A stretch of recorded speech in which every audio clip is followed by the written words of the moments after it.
Before we get started with our TED-style talks on failure, I wanted to introduce to you our outstanding alumni, Craig Anderson. Maybe you'll just go ahead and stand up quickly. We are here to honor him. I am planning on hearing a great presentation after we do the TED Talks. Our other outstanding alum, Steph Strack, is actually unable to be with us today. We have taped her acceptance on a video that you'll see later. When I sent the email to the advisory board, I said, too many times our students hear about how successful we are and how easy it's been, and if they could just do this, they'll succeed. That's not really reality. And a lot of times we learn more from our failures than we do from our successes. So I sent out an email and said, hey, what about for the outgoing advisory committee members or council members, would you think about doing a 5-minute TED-style talk on the topic of failure, ? And I said, who will join me on this ledge? And I thought maybe 2 or 3 might. But not only have we talked them into 3 years of service, we talked them into getting up here on the ledge and trying a TED-style talk. So with that said, I promised them that I would go first. My job is to set the bar low. And each of the advisory council members will introduce themselves and then start. So, my name is Chris Shook. I am the dean for the School of Business. It's every parent's job to make sure that their child, their son or daughter, is safe.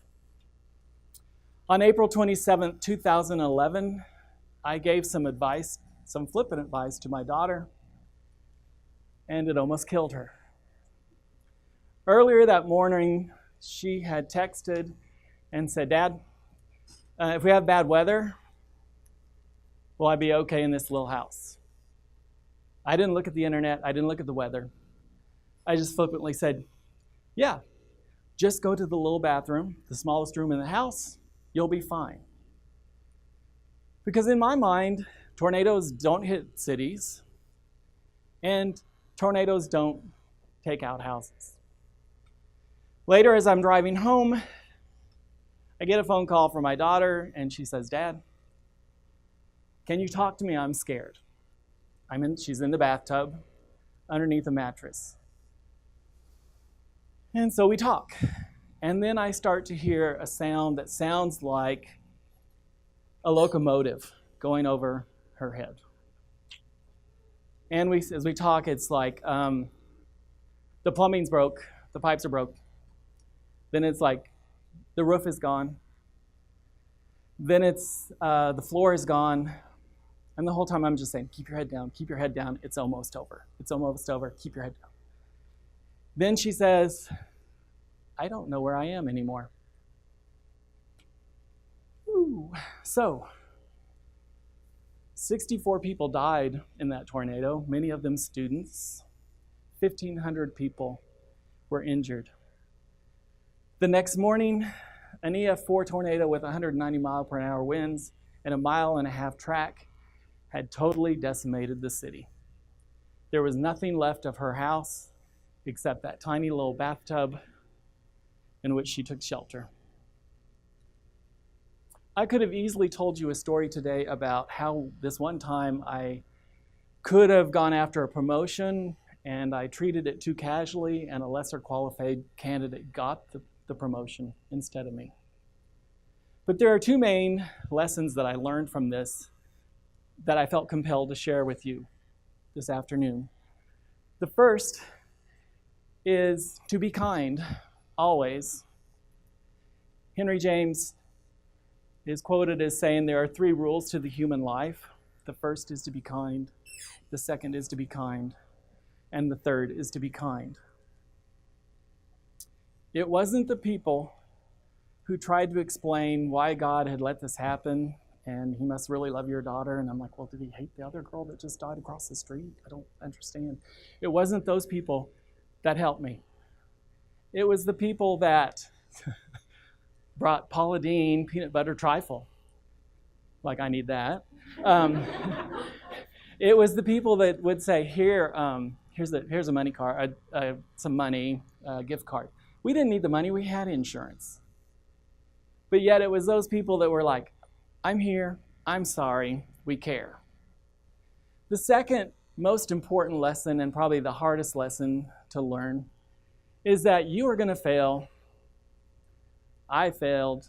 I'm going to continue to fail. We all fail. We all make mistakes. The key is forgiving yourself when you failed. I was wallowing in guilt and shame.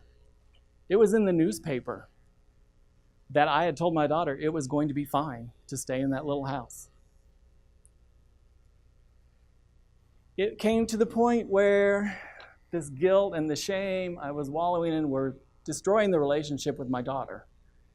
Because I would say, please forgive me, please forgive me, please forgive me. And she'd be like, there's nothing to forgive. The problem was I was trying to get forgiveness from her when the real forgiveness I needed was from me. A very kind colleague knocked on my door one day at work and he gently said, Chris, I sense you're really struggling with some guilt. And he said, may I tell you a story? He proceeded to tell me a story about when he was faced with a terrible, tragic, horrible decision because his daughter had a brain tumor. The options were not good. And in the end, he says, Chris, we're all just human. We just all do the best that we can do. Thank you.